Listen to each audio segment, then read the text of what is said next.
আসসালামু আলাইকুম। চলুন কিছু গল্প শুনি। এটি গল্প নয়, যদিও বাস্তব। প্রত্যেকটা ছেলে মেয়ের স্বপ্ন থাকে ছোট্টবেলায় মা বাবা কি পরিমাণে কষ্ট করে খাওয়িয়ে পড়িয়ে বড় করেছে সেটা অনুভব করতে পারে, আর সেই অনুভবের মাধ্যমে কিছু স্বপ্ন আঁকতে থাকে, যেটা বড় হব, অনেক টাকা পয়সা উপার্জন করব, আর আমার বাবা মার এত কষ্টের দিনগুলো একদিন সুখময় করে ফিরিয়ে দেব।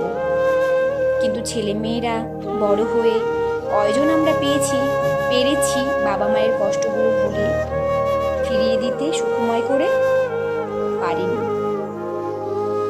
আর সেই বাবা মা রাজার মতো সারা জীবন দুহাত ভর্তি করে দিয়েই গেল, আমরা নিয়েই গেলাম।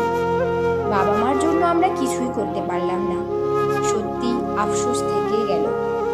গল্পটা যদি আপনাদের সঙ্গে মিলে যায়, অবশ্যই শেয়ার, লাইক, কমেন্ট করবেন।